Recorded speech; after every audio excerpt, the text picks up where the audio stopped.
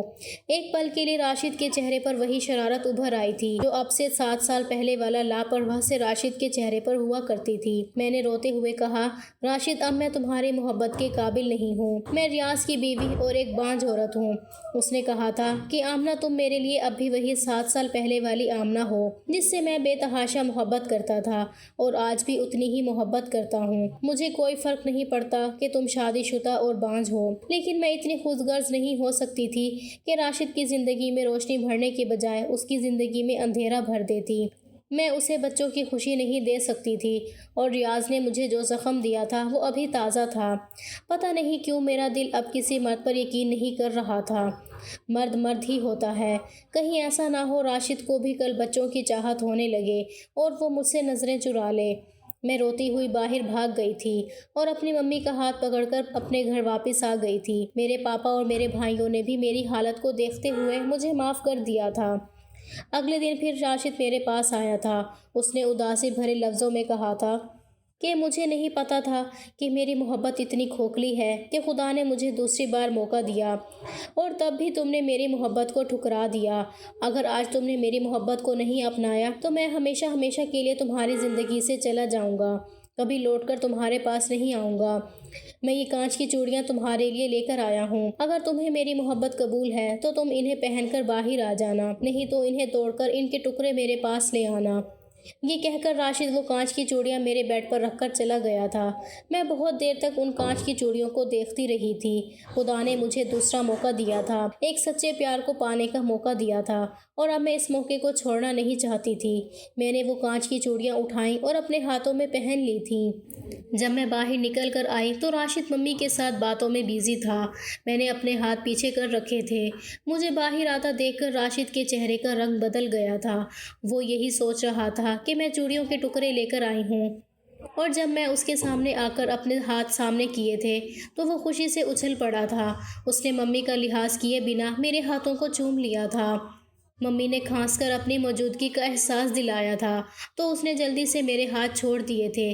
میں ہنستی ہوئی اپنے کمرے میں بھاگ گئی تھی۔ میری طرف سے ہاں ہوتے ہی شادی کی تیاریاں شروع ہو گئی تھیں۔ ادھر میرے بھائی اور باپ نے ریاض سے طلاق لینے کے لیے کورٹ میں عرضی دے رکھی تھی۔ ایک ہفتے میں ہی میرا اور ریاض کا طلاق ہو گیا تھا اور میری شادی میری عدت پوری ہونے کے بعد راشد سے ہو گئی۔ میرے ماں باپ نے میری شادی بہت ہی دھوم دھام سے کی تھی۔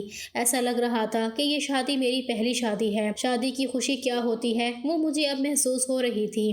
اس سے پہلے تو میں ریاض کے ساتھ بس کورٹ میرج کی تھی۔ سہاگ کی سیج پر بیٹھی میں راشد کا انتظار کر رہی تھی تو میرے دل میں کہیں بھی ریاض کی پرچھائی نہیں تھی، بس راشد کے نام سے ہی دل دھڑک رہا تھا۔